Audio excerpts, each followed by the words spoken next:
All right, folks, this is it. We have finally arrived at the big one. In my previous videos, we explored the science of anti-Semitism and dissected all the strategies our opponents have used to successfully win the PR battle against Israel. We learned that it is actually possible to change millions of minds, and we learned some mistakes that prevents PR dominance. And we finally arrived at the video that ties it all together and shows how we can actually convince millions of people that the Palestinian leadership is the oppressor and not Israel. This is the big one, my friends. And if you find this video reveals an epic game-changing strategy, don't forget to subscribe and like it, because as I always say, this is how I can get my message out there. If you haven't watched the previous videos, I highly encourage you to do so, whether before or at least after you watch this ones, in order to get one of those, now I understand where this came from. Oh, now I see. Now I get it. Now the pieces are falling into place. I will use a lot of the knowledge we acquired from these videos, especially the science behind how Israel is losing the PR war. But for all the bums like me who don't have the time, Ain't nobody got time for that. here's a quick summary of the few key points. So if you want people to easily retain information and maybe even transmit it on, you need to use emotionally driven, easily repeatable, familiar concepts. Our opponents love to use terms like apartheid, which is familiar to us because of the system of racial segregation in South Africa. Other terms like genocide, ethnic cleansing, and occupation are also tied to very familiar, emotionally parts of history. Of course, milking Palestinian suffering and pushing the narrative that Palestinians are the indigenous population thanks to the name given to them in the 60s plays into our cognitive bias and strengthens their sketchy arguments.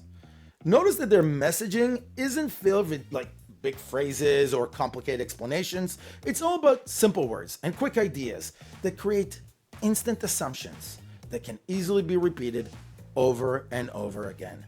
Because the best way to take an idea from another context and link it to your movement is through repetition, also known as the mere exposure effect. So all of this, combined with reaching students who are learning about the topic for the first time, helps us achieve what we call in psychology cognitive ease, which is the perfect state for our brain to accept any ideas. The most important takeaway here is the power of repetition. This is my response to all the people who say, Sharon, I don't know how you're planning to change minds. Every time I talk to them, they don't listen. But here's the deal. They do listen, at least on a subconscious level. Every time you present an idea, it creates a new neural pathway in their brain. And each time you repeat that idea, you strengthen those connections through a process called Hebbian learning. Essentially, neurons that fight together, wire together. Now, here's where it gets really interesting. Initially, when you introduce a new idea, it's processed by your prefrontal cortex, the part of your brain responsible for critical thinking and challenging concepts. But the more you repeat that idea, the processing shifts to your amygdala and hippocampus, which handles emotions and memory. This is how your brain becomes comfortable and familiar with an idea, ultimately creating a new set of biases. And let's not forget about the magic of kindness and confidence. When you sprinkle in a little kindness and self-assurance, you increase dopamine and oxytocin in their brain, making that transition happen even faster.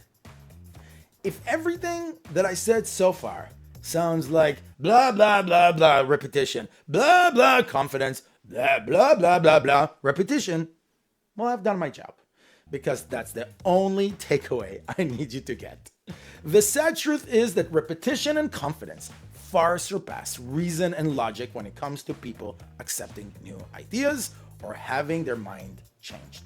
The one thing I didn't get a chance to explain in that video, and you might be starting to pick up on, is why a video that explains how the haters have successfully won the PR battle is so crucial for our own PR strategy.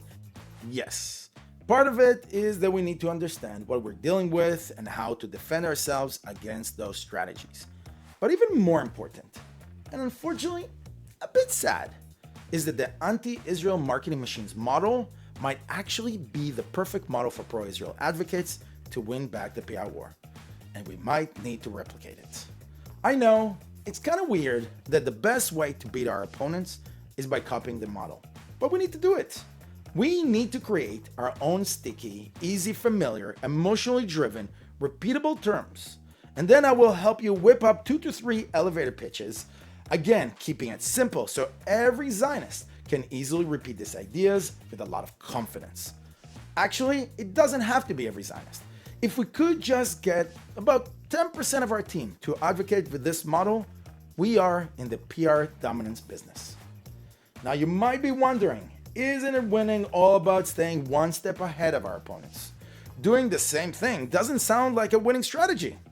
Well, I actually have a solid basis for believing that leveling the playing field is all we really need to do in order to win. That just means I gotta step up my game. And here's a few reasons why. First off, we have the truth on our side. You can't handle the truth! If you're not with me on that, you might want to do some reading at israelactivist.com, and yes, I will provide more videos in the future to make that crystal clear. I know a lot of people say that when you have the truth on your side, the truth will eventually prevail. No, it doesn't. That's bullshit. Just like lies, the truth needs marketing. But I do believe that when we're playing on an equal field, the truth does become a major advantage. Also, while AI these days propagates the lies of the majority, if you learn how to prompt it properly, it is much easier to find the truth quickly, which accelerates the learning of the truth. Plus, with this model, it would actually be possible to change the AI algorithm in the long run.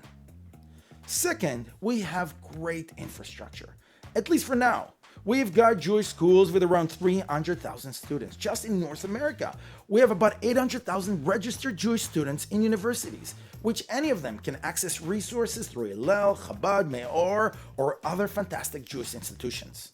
We have birthright trips, captivating shuls, camps, and community centers.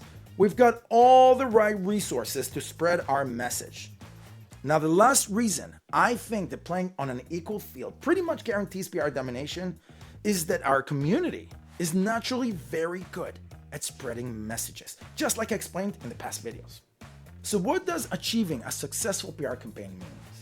It means ensuring that as many people as possible can learn your ideas, which in this case is the Israeli narrative, and hopefully the learned can teach it to even more people in order to create a viral effect. In previous video, we also called this the tipping point, where an idea kind of crosses this almost magical threshold and starts spreading super fast. To achieve PR dominance, we need an exceptional message, also referred to as a sticky message that is easy to absorb, easy to repeat, and easy to transfer. So it would be easy to get that message repeated tens or even hundreds of millions of times in order to create a shift in society. Sure, you can try to achieve that with a few experts repeating these ideas all day long, which seems to be the tactic we're kind of using these days. But a better approach is to engage as many Israel lovers as possible. Think tens or even hundreds of thousands and get them to repeat a few easily digestible yet impactful ideas. So how do we get so many people to learn our ideas? First, we make the message simple enough that it doesn't take long to teach, and then we leverage all our resources. Let's break it down. Out of 300,000 students in Jewish schools, 1.5 million monthly shul attendees, 800,000 university students, 180,000 campers, and many frequent participants in Jewish events, reaching tens to hundreds of thousands is no more than 10% of the engaged crowd. Okay, so now, based on what we've learned from the anti-Israel marketing machine and the tipping point to achieve a successful bottom-up community-driven advocacy campaign, we must focus on 3 major components.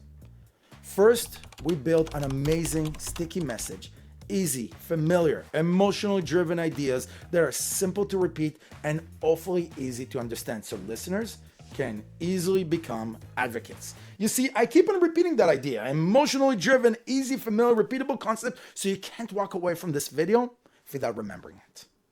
The second part is to create pride and confidence in our advocates so they can transfer these ideas with infectious enthusiasm. And the third is to encourage them to repeat these ideas as much as possible. I call these the fundamentals of activism. The fun part of all these components that they all kind of affect each other. Getting the message right will automatically create pride and enthusiasm. Even better, this combination of good messages and pride will inspire our advocates to repeat these ideas organically in their day-to-day conversations. After all, most people love to share their knowledge and information that they're clearly very proud of. Now, here's the kicker. The anti-Israel marketing machine is about 50 years ahead of us. To catch up, there's one more component that I don't think our opponents have implemented internally. For our side, this bonus key component will drastically accelerate our message delivery process. So the fourth component, without ado, is to package pride building, explanation of the strategy, and of course the quick messaging into a 30 to 60 minutes curriculum. Not a week, not a semester, just half an hour to an hour. A short, solid course means you can repeat it often. You can go to any university, and even if you just get 5 listeners, and I hope you get more, and you multiply by the 4,000 universities in North America, you could reach 20,000 new advocates every semester. And with a concise, easy course that doesn't change, you will continuously boost retention and comprehension. So, what does this mean in practice? While we'll dedicate an entire video to showing this entire first course, here's the short version of what I've been doing so far, and I hope that over time we can make it even better. I teach 4 to 10 keywords, starting with the word indigenous, referring to the Jews, of course. Then genocidal intent, referring to our enemies, if that's not obvious. And one of my favorites, child soldiers, referring to the abuse committed by the Palestinian leadership, UNRWA, and other third parties against Palestinian kids. Just like our opponents use emotionally charged words like apartheid, I use indigenous, which is an emotionally driven word that shares a familiar connection with the oppressed minorities all over the world. I'm hoping to integrate all these keywords into our everyday discussion to achieve maximum impact. So for example, instead of saying Jews or Israelis, we say indigenous Jews or indigenous Israelis. Just by repeating that one word millions of times, you ingrain the message that Jews are the local and belong to Israel. Now that's impactful influence. Then I would introduce 2 elevator pitches. The first pitch is about how the conflict is defined by who started it and who's preventing it from ending. So here's how it goes. Ready? Cool? Let's do it. Okay. So let's do a quickie, 30-second history for context, if you don't mind, of course. So in the 1920s to the 1940s, Palestine. We had Palestinian Jews and local Arabs both claimed deep connection to the region. The Arabs clearly stirring up shit, pardon my language, with the very indigenous Jews. They were committing massacres, pressuring some pretty evil anti-immigration policies, and they even managed to get Jews expelled from 15 different towns. You can easily Google the 1929 Hebron massacre, where Jews were killed and expelled for the first time in 3,000 years. This is after thousands of years of local Jews being massacred, first converted, forcibly expelled, and at the best times paid taxes for existing. So just like when Indian Muslims broke away to become Pakistan and the world accepted it, the UN proposed splitting the land between the very indigenous Jews and the local Arabs almost equally. This is after another proposal in the 30s where the Arabs were offered 80% of the land. But in this case, the Jews agreed and the Arabs declared a genocidal war. And even after losing, they kept rejecting peace offers, actually 4 of them, and with a genocidal intent just to get rid of all the Jews. And when Israel left Gaza with a $14 million flour industry, it didn't bring peace either, only missiles and October 7th. So it's fair to say that the Arabs started this conflict and are preventing it from ending. Now, of course, the elevator pitch often leads to questions and discussions, and that's why I do use some pretty loaded words. They will ask why you are talking about history when people are dying today. And you can answer because when we fully debunk October 7th, they tell us that this is not when things started. And they're right. They've been doing this for more than a century. They will ask about the genocidal intent, which is one of the words which we want to repeat. And you will say, dude, they literally rejected every offer beside the one that spells everything from the river to the sea, where Palestine will be Arab or Muslims. And yes, that's exactly what they're saying in Arabic. But most of them will be triggered by the loaded indigenous term and challenge whether Jews should have been there in the first place. Which brings us to elevator pitch number 2. Jews check every box of what is considered to be indigenous. Here's how it goes. Are you kidding me? 3,300 years of continuous active presence. 1,300 of those is the majority. After the initial presence, we came back and decolonized this region 2 times, just in this region, nowhere else. We're one of the few populations that still use the same language and writing we used 3,000 years ago. There's been more than 24 attempts to return as an Aliyah since we were kicked out by the Romans and Judah was renamed Syria Palestina. Zionism was just the last successful attempt. Let's not forget, Jews mention Jerusalem, Zion, and Israel more than 200 times a week. I think it's fair to say that Jews check every box of what is considered to be indigenous. I hope you can appreciate how powerful it is to explain the entire narrative in just 1 or 2 minutes. I need the students to remember and hopefully memorize this. I do this by repeating and practicing it with them many times during the class. But the real hope is that we make it so short that they will frequent these courses as much as possible, many few times during their young lives, because repetition is how retention really happens. That's for the quick messaging, but then the focus is on building pride and confidence.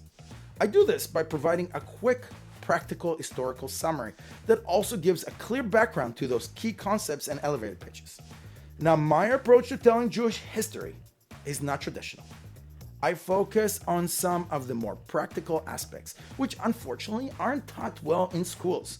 So, what does practical mean?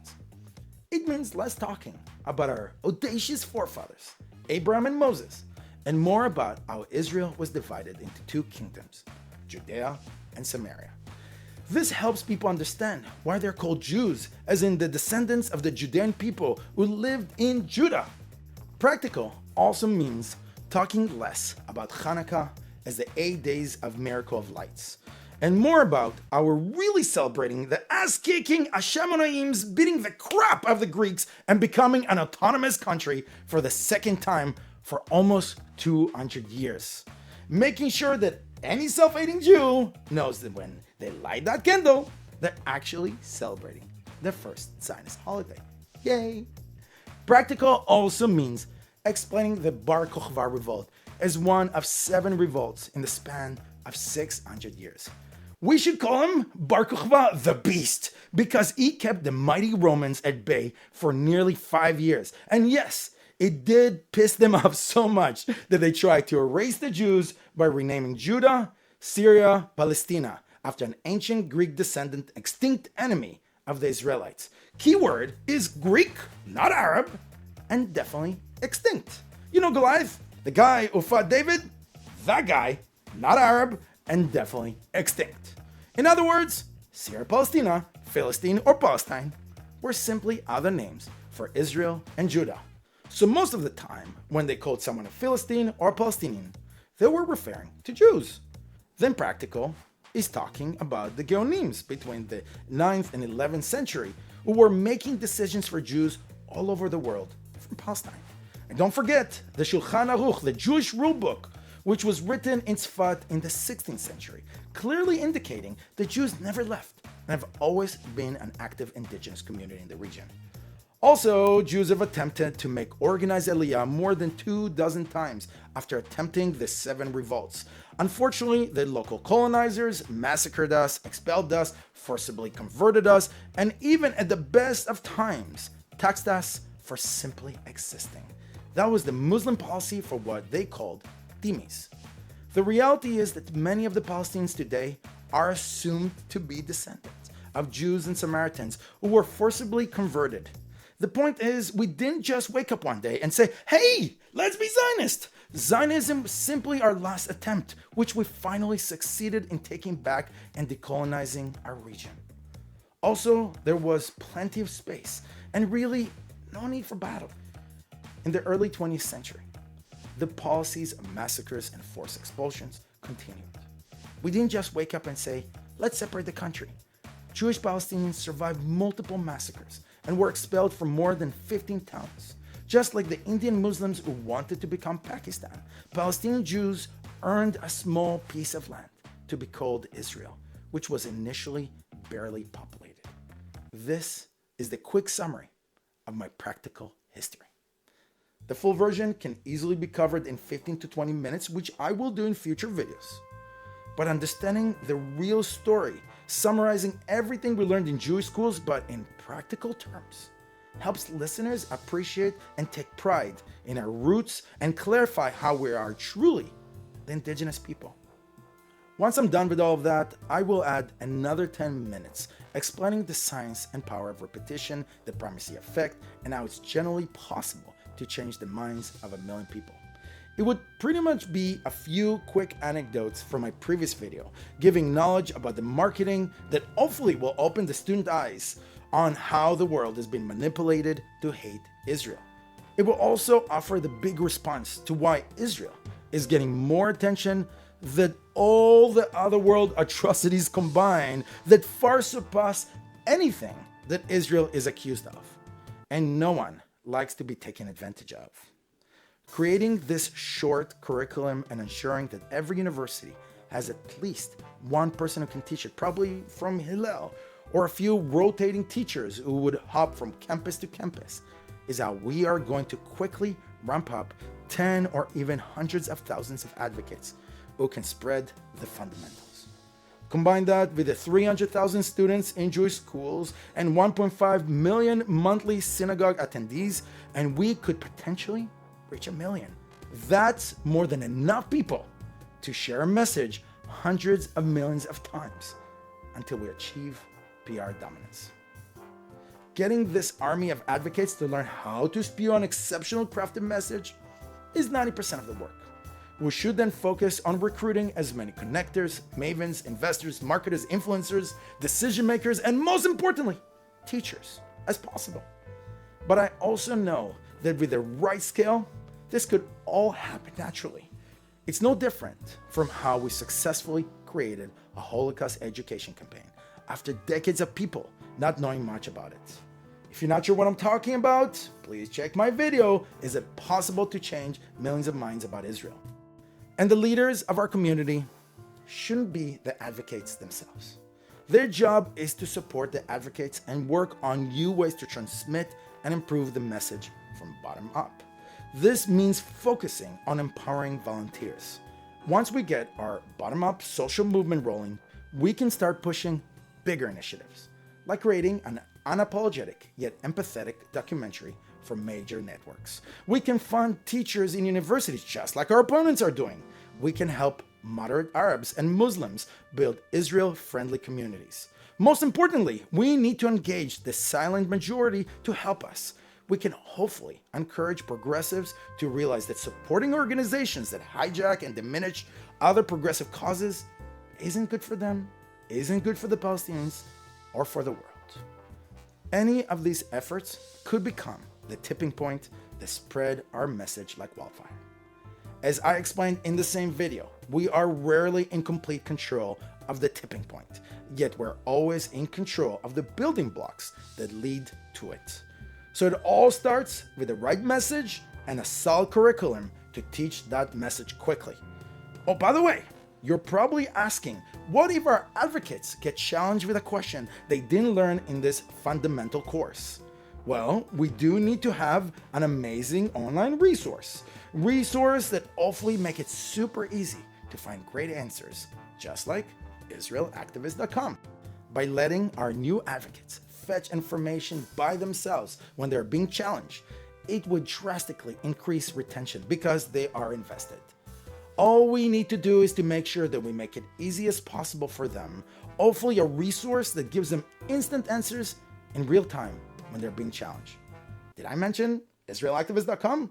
Cool. I will also provide a second quick curriculum that dives into some pretty cool advanced strategies to put our opponents on the defensive, and that I will make sure to share in future videos. But I don't want to make a conclusion that a new class is always the answer. People don't have the patience to go through many classes. Just think, how many of you have the patience to go through even one of my videos? Nevertheless, 4 or 5. Or do you?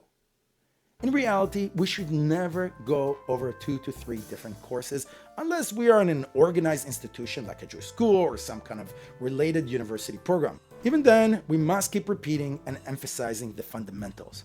But again, our resource to give instant answer to motivated activists equipped with the fundamentals is the key. Israel's angry. Sorry, I had some activism stuck in my throat. We always need to remember that our goal is to get as many people as possible to learn our narrative and then have them teach it to others so our ideas can reach a tipping point and go viral. Now, here's a little twist.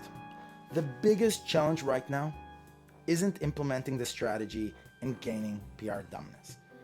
It's actually convincing our own organizations and leaders to adopt this unapologetic approach. Challenge accepted. Believe it or not, it's not so easy.